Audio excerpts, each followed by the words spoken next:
Hello and welcome to Binging on Comics, a show I'm resurrecting in a special way. For everyone in the know, I have another channel called A Comic a Day, link in the description. Why is that important? Because Binging on Comics, the very few episodes I did do a couple years ago, I think they're up on the channel somewhere, was in fact comics I binge read and then just talked about overall. While the format will be a little different, since I don't have a laptop or setup to make that a viable option, the thing will be that when I finish a title completely on there, it'll become a Binging on Comics episode. But this is just a quick I'm back thing, so let's actually get on with the show.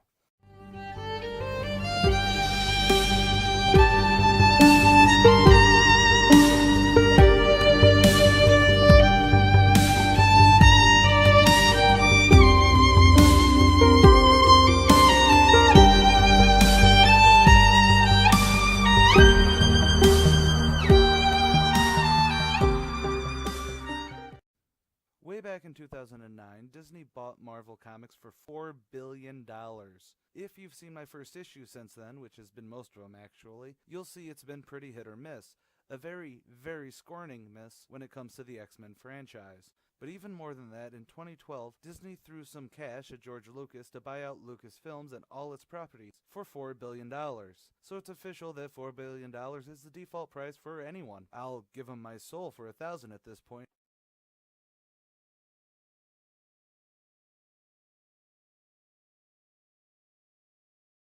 Anyways, when Disney bought Star Wars, they cleared the history that has been built up by Dark Horse and possibly the earlier Marvel Comics stuff, but I don't know. That has become the Legends continuity. Now with a blank slate, they begin to flesh out their universe.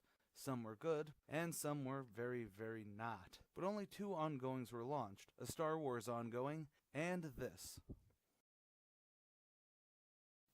The premise to the Darth Vader series is pretty simple. After A New Hope, Emperor Palpatine is not happy. He places his blame mainly on the shoulder of his apprentice, Darth Vader. So Vader's metaphorical leash is given to the new Grand General, Tej. But Vader is not on the same page as Tej, or even the Emperor, and slowly Vader uncovers a universe-shattering secret that begins him working towards his own goals outside of the Empire. But there's more to this tale, as Vader also gets an assistant, Dr. Aphra, and two homicidal droids that mirror R2-D2 and C-3PO. There's a lot of story depth in a relatively simple premise, but I'll get to that in the writing section. Oh look, time for the writing section. The writer on this book is Kieron Gillen, who, if you don't know his name, you have been missing the epic that is The Wicked Plus the Divine. His first real comic, according to Gillen himself, started with the 2006 release of Phonogram, and since then, he's had a pretty critically successful run writing for Marvel, probably most notable for his Uncanny X-Men run, or Thor, or Iron Man. He was brought in on the Darth Vader comic by editor Jordan White, and he actually almost turned it down, but luckily, he said yes. When it comes to Marvel's main cast of writers now, Gillen is definitely the most experienced when it comes to writing the edge of the dark side and being able to articulate that well on the page. There's a lot actually working against this book on a content level. Darth Vader is a badass, we all know this, but the real reason he's a badass is that he's a looming boogeyman throughout the original trilogy, and we're only given glimpses of his humanity throughout by way of Luke Skywalker. I think that's why there was such a backlash against prequels, honestly, because showing his fall was done relatively sloppily, so at the end he was not a force of nature, but a whiny kid with some robotic parts.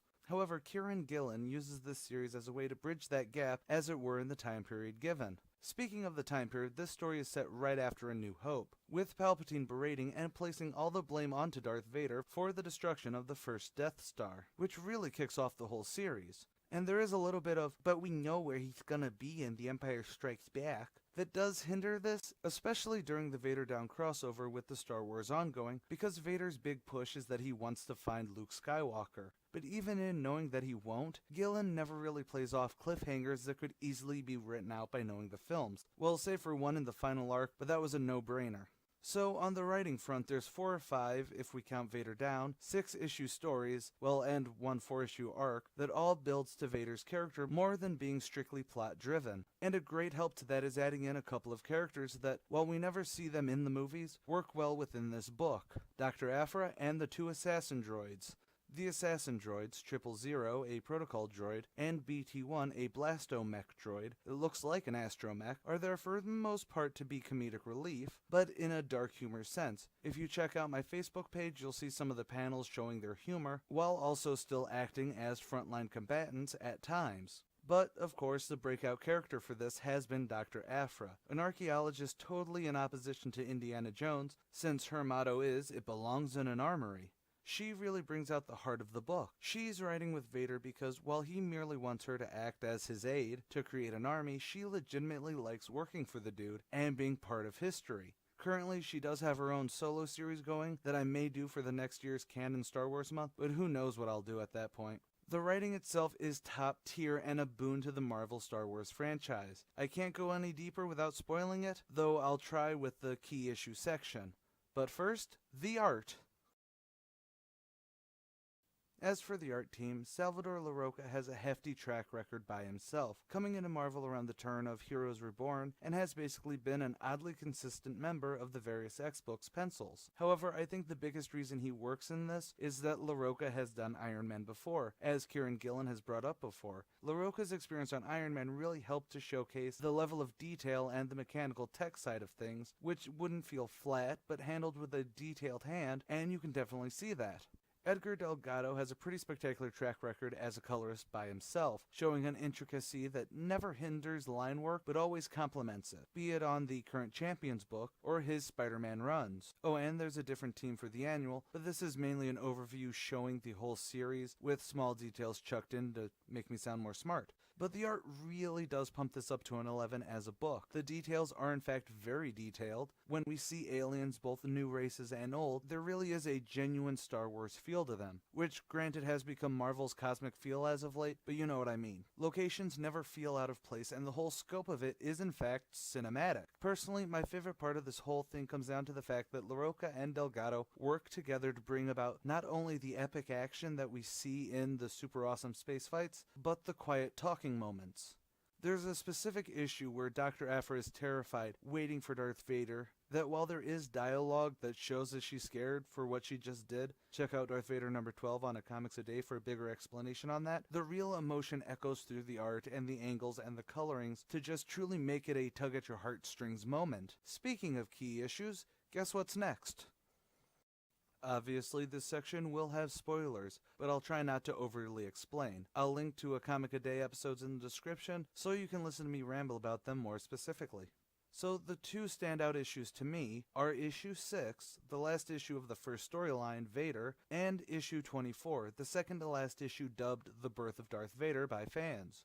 Vader number 6 is the big reveal that I think no one saw coming at the time, when Boba Fett tells Vader that the pilot that shot him down at the Battle of the First Death Star was named Skywalker. Besides the fact that this leads to the best moment in the entire series, pairing Gillen's writing with the emotion brought on by the artwork, it's an explosion of a moment that is also so contained that the emotion just radiates off the page. But it's also a build-up from the previous issues that really acts as a breaking point that leads to basically the rest of the series. As for issue 24, it is a dive directly into Vader's psyche.